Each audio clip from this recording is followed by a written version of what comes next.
महाराष्ट्रातील लातूर या सिटीमध्ये असणारी गंजगोलाईची माहिती तुम्हाला माहीत आहे का? मुळात गंजगोलाई हा शब्द मराठी नाहीये बरं का.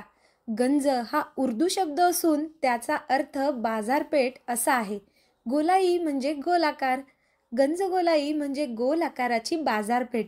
गंजगोलाईला 16 रस्ते येऊन मिळतात. प्रत्येक रस्त्यावर वेगळी बाजारपेठ अशी या गंजगोलाईची अप्रतिम रचना वास्तुकलेचा उत्तम नमुना आहे. तर मित्रांनो, ही झाली गंजगोलाईची माहिती. तर याच गंजगोलाईला भेट देण्यासाठी मी निघाले होते पुण्यातून ट्रॅव्हल्सने. गंजगोलाई हे मार्केट ऍक्च्युली बँगल्ससाठी खूप फेमस मार्केट आहे. आपल्या मैत्रिणींसाठी हे खूप आवडतं मार्केट असणार आहे, कारण इथे एकापेक्षा एक सुंदर सुंदर सुंदर सुंदर बँगल्स इथे मिळतात. आणि काय सांगू तुम्हाला, मी मकर संक्रांतीच्या मुहूर्तावर गेले होते. सो बँगल्स मध्ये तर खूप छान छान व्हरायटी होतीच, पण स्पेशली लाखेच्या बँगल्स इथे मी पाहिल्या, ज्या की मी इतर तर कुठे पाहिल्या नव्हत्या. सो त्या मला खूप युनिक वाटल्या. अशा तऱ्हेने मी सगळं मार्केट फिरून काढलं, पण ऍक्च्युली व्हिडिओ नाही काढू शकले कारण की खूप जास्त गर्दी होती. मग मंडळी, तुम्ही तुमच्या सिटीतील फेमस मार्केट कमेंट करून नक्की सांगा.